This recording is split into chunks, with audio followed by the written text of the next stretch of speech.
All right. I'm Jairo Marte, and welcome to the Marte Method. I am going to briefly go over what steps you need to do in order to get prepped for the barrage of documents if you're planning on dealing with the non-lucrative visa for Spain and BLS. So first and foremost, you have to ensure that you have a passport. That is the first thing that you need. So go ahead and head on over if you don't have one. Get to the U.S. Department of State, and if it's your first time, it has all the information right here for you. As well as you might need to set up an appointment at your local post office to get your passport photos and the paperwork and everything together.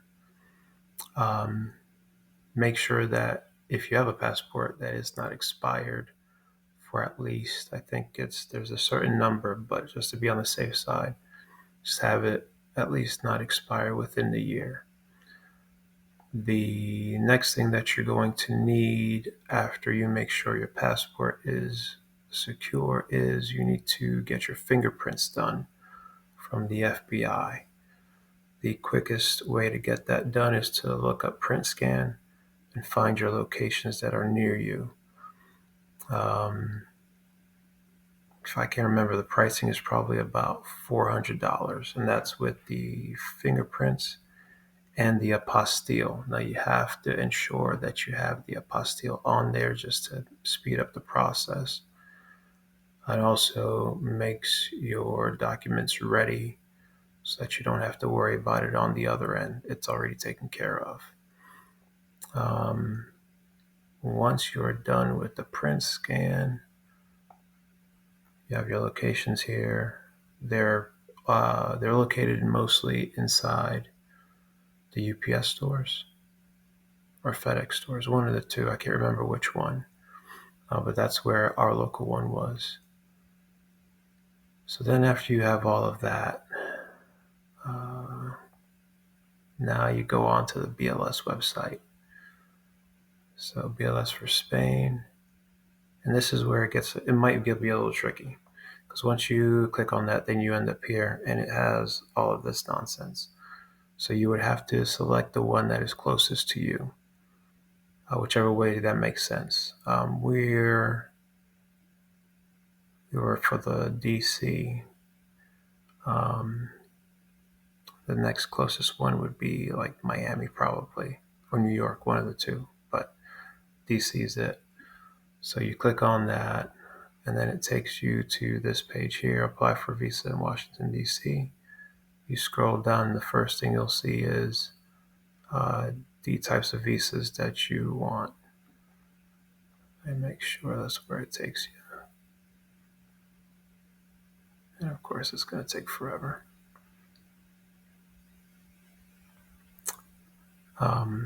But we knew we were going on the non-working residency visa. You do have all of these other visas along here. Here's your general student visa. This one, I don't remember seeing that on there before. I think that's for your TEFL courses as well, I believe, but we haven't checked into it. Either which way, this is the page you need. So the overview, make sure you read everything. That way you can kind of have your information and ducks in a row. But mostly this is saying that you need the proof of financial means. You'll need your bank accounts and so forth in order to do that. The non-lucrative visa is also for folks who don't intend to work for the year.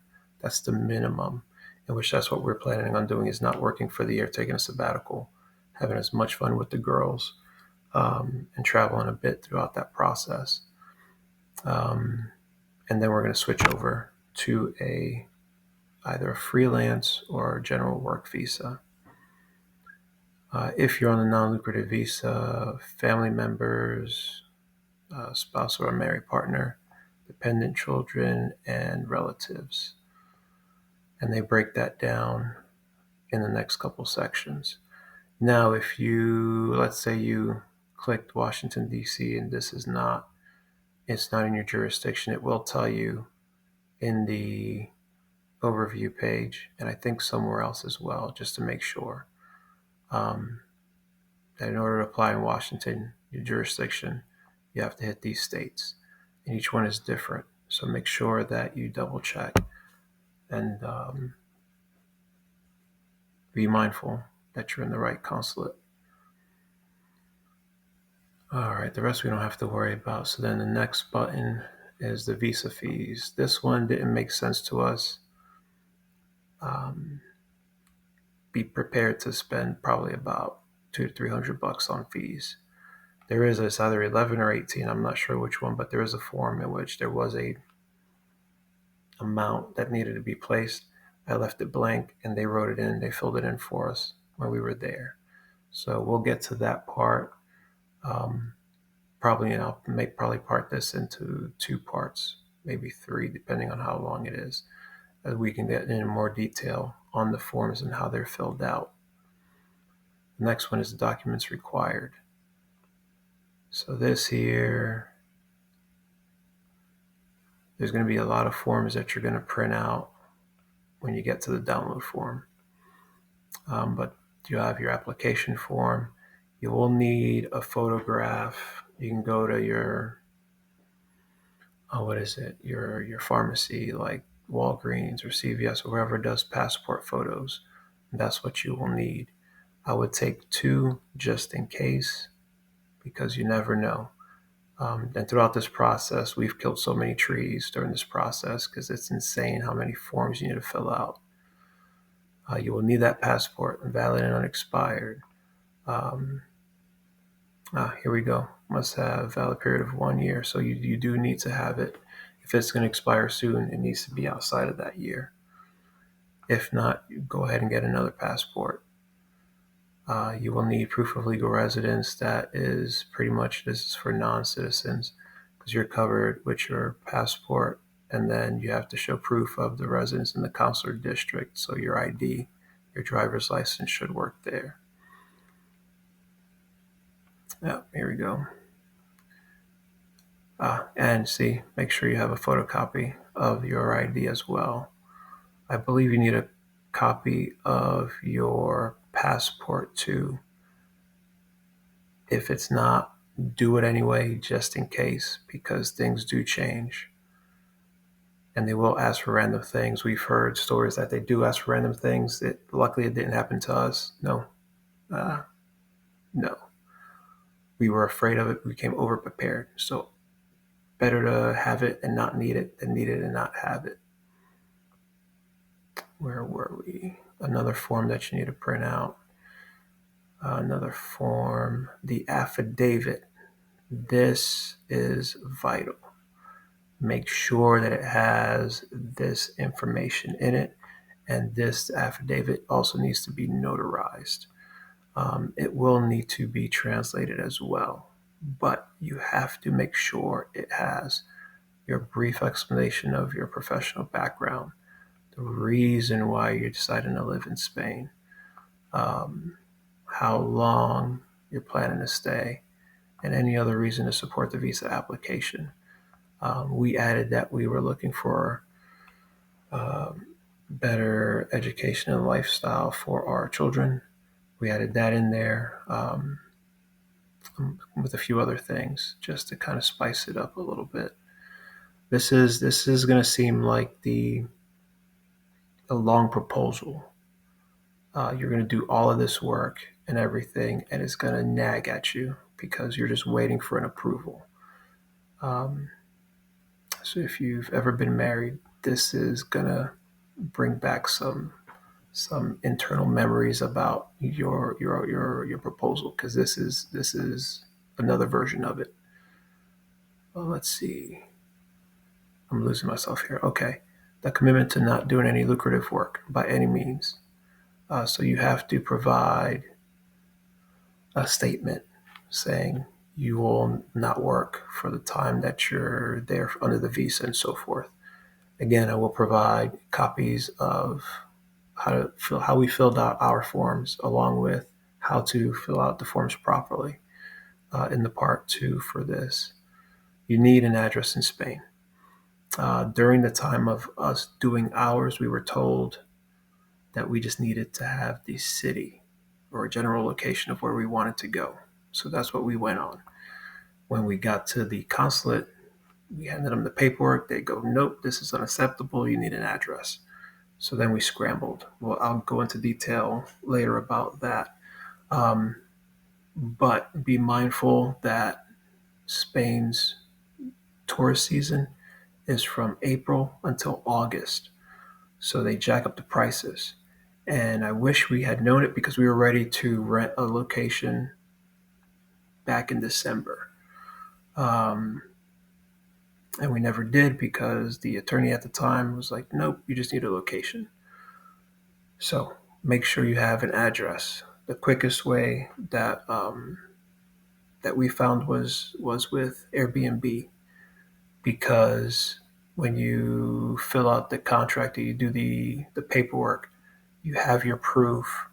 Along with, there is a button that my wife found where it does a Spanish translation.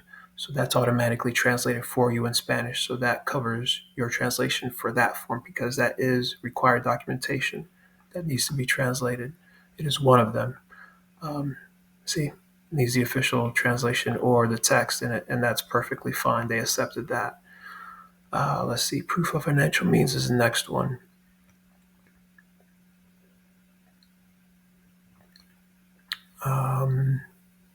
Here are the numbers.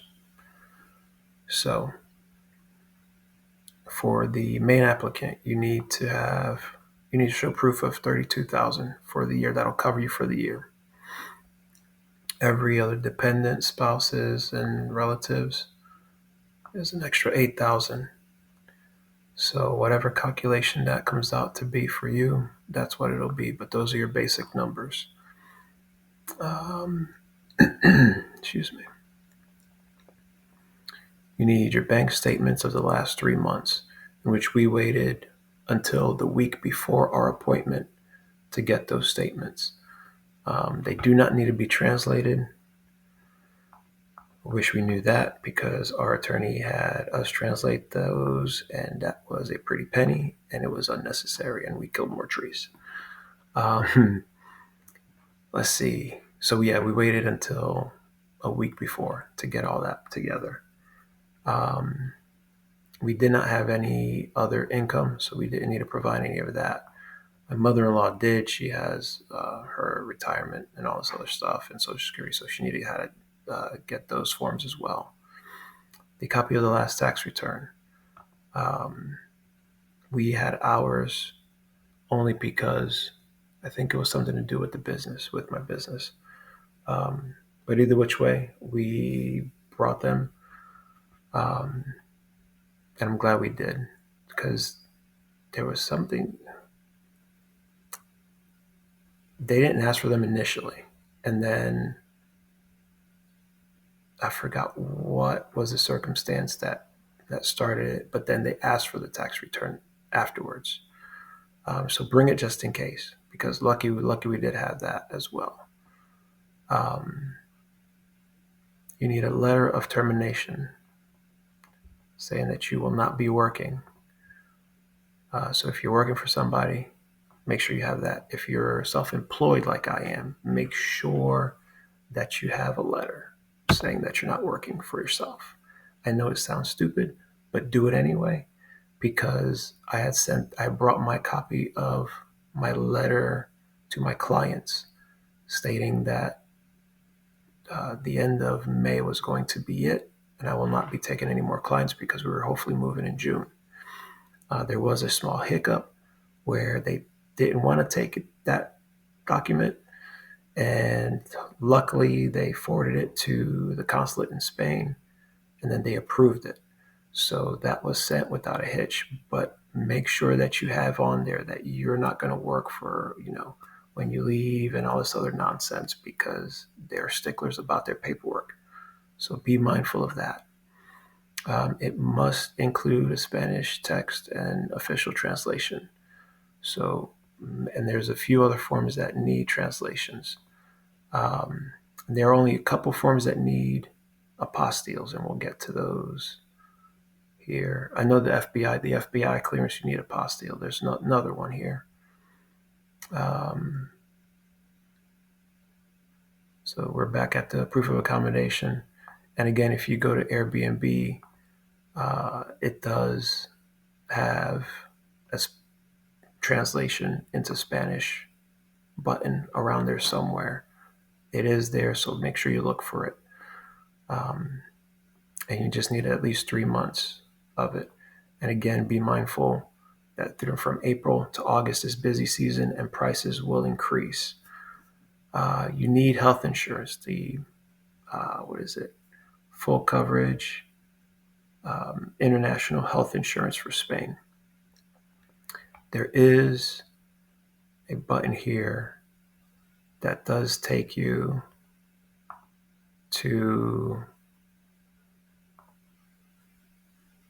I think it's a portal that'll take you. You plug in your information and it sends it to these guys. We did end up with Sanitas. Also, we did not use this portal because we were going to the attorney, and they had people, brokers that had us go through their system for an extra fee. Now, I'm not sure if this charges anything. And again, we're doing this to provide you assistance, not legal help, but assistance into how we did it. Only because when we went to BLS, they mentioned that apparently the only people that have problems are the people that have attorneys, and we ran into a lot of issues. So this is hopefully there to help you out into how we did our process, as well as, if I had to do it all over again, I know what to do now. Let's see. So make sure you have your health insurance. And through Sanitas, I think with ours, for the 4 of us, it covers all medical, all dental, and all vision. It was under $3,000, I believe. Now, you do need to pay for the whole year. So I will hold off on the health insurance until a month before your appointment. That way you're not paying too much. I think we've paid 2 months extra out of it because our timeline kept getting messed around. As well as be mindful if you are elderly, that you're damn near healthy, because my mother-in-law, she just turned 80. Most health insurances, international health insurance cutoffs, I think it was 64. So once you turn 65, it gets tricky. And then they go up to maybe 74 for a smaller portion of them. I'm not sure how. Luckily, she found this other group that she found, because they covered her at 80, but she has like no health issues. I'm pretty sure if she had even a touch of hypertension, that there would be no way she'd be going. So just be mindful of that of your age and of any health issues that you may have. But other than that, you should be able to find a group that will provide you with a year of insurance, and it has to be Spanish visa approved, because it has to have full health coverage. It says it right here. It must cover 100%. So make sure that that's what it is. The medical certificate, original in the photocopy. This also needs to be notarized and translated. So must be translated. There is a template here, and I would suggest using the template that's provided in the document section, only because we had an issue with our pediatrician. So a couple things. The form needs to be filled out by a medical doctor. They will not take nurse practitioners. They will not take PAs because they're not recognized in Spain. So make sure it is a medical physician, medical doctor. Um, use the template because, okay, so I went to the pediatricians for the girls. I completely forgot and didn't even realize that who they see is a nurse practitioner. So she filled out the form, and then to we sent it to the attorney. They said no, it needs to be a medical doctor. So then we sent it back, um, and the medical doctor filled it out. But then, what was it? There was something. There was something else. I think they ended up putting it on a letterhead, but the letterhead needs to include like a whole list of things. It needs the stamp of the doctor, the signature, and the license number, and it also has to have a certain phrase on there. Um, it has to have this kind of verbiage on here. So if you use a template, it makes it 20 times easier. Just use that, and hopefully your provider, um, your medical doctor, can use that template because it has stamp here, your doctor's signature, the license number, whatever have you. It's already on there. Nobody has to fill out any extra forms or anything. And that needs to be notarized as well. And if it doesn't, notarize it anyway, just because you don't want them to kick it out, especially if you don't live too close to where the consulate is. And for us, that was a 5-hour drive. And we brought a printer because we were not playing around. Um, we brought a printer with us. That's fun times right there. The criminal background check, that's the FBI check that needs to happen. And I would suggest sending the FBI form first. Send that off first. Get your fingerprints done, send that off. That way, while you're waiting on that, you can work on everything else. And I'll pop up the timeline here in just a little bit. You can use these translators that they have along with this apostille that they have. We ended up using Rush Translate only because we needed these things in a rush. Because again, our attorney, with all the misinformation, we had things that we didn't need, and needed a lot of things that we didn't have. Translations being one of them. So Rush Translate, they have the option for a quick turnaround time. I think it's like 12 hours, 24 hours. You pay extra, but it's worth it if you're in a crunch. Hopefully this gives you an idea of what not to do, what we did, so that you don't have to pay extra for a rush. But they do great work, and it's recognized with the stamp of what is it? The certified translator affixed seal and all this other stuff with the number and everything to show that they're legit. So they're good on that. Let's see.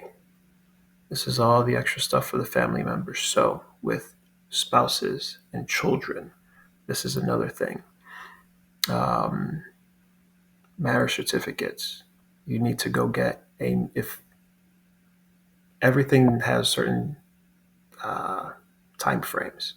So your FBI clearance has, in order for your appointment. So everything has a time frame from that appointment with BLS. Your FBI clearance has to be is valid within 6 months of that, which is why it's the first thing you want to do, because it's the longest deadline that you have to play with, if that makes sense.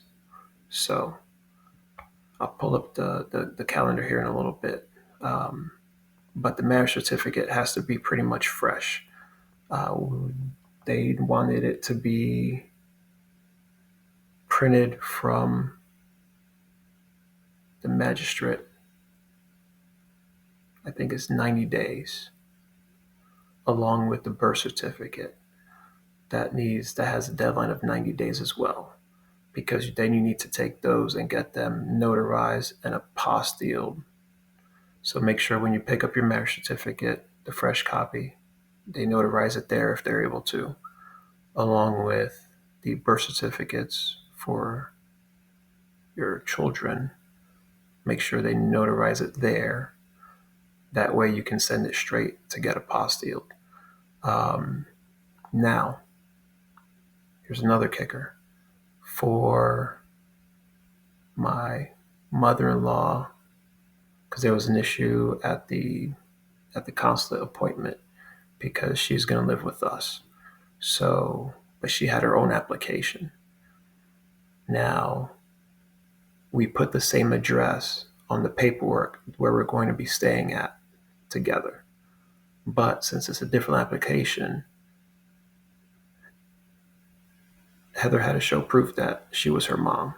So when we were there at the appointment, um, there was no way we were going to drive back and miss the day's worth of travel to drive back and get her birth certificate. It wouldn't work either which way, because the birth certificate would need to be translated, apostilled, and we didn't have, no, that wasn't going to work. So we ended up having to rent another place, switch the affidavit, redo all of that information, have that renotarized, retranslated.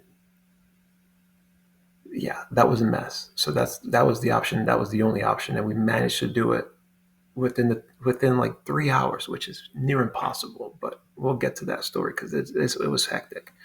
So make sure that if you're bringing your parents or other, oh my goodness, dependents, make sure that you have proof of who they are, along with the notarized copy, the Spanish translation, and the apostle along with it. So if I were to bring my mother along, then I would need to have my birth certificate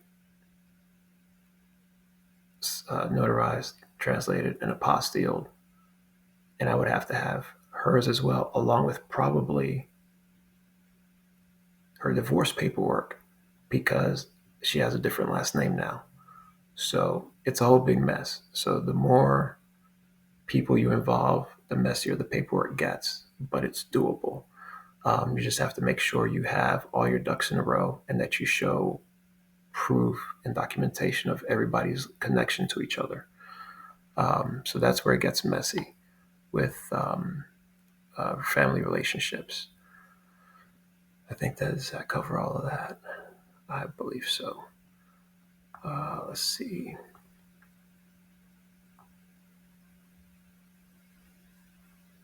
And all the other documents. Okay. All this stuff we'll get to later. So then once you're done with that, photo specs, you have your passport photo specs here. So if you have any questions, it has the sizes right there. Along with processing times, decisions can take anywhere from up to 3 months is their time frame that they have. We got ours within like 2 weeks. And then the forms, you need to make sure you download 2 of each. Less the disclaimer, you only need 1 of those, but make sure you get 2 of each of these. We're going to go ahead and stop this one here. I'll pick it back up in the part 2 with all of the other information, along with help filling this stuff out, because it is a lot of info. Thanks for watching. We'll catch up with you on the next one.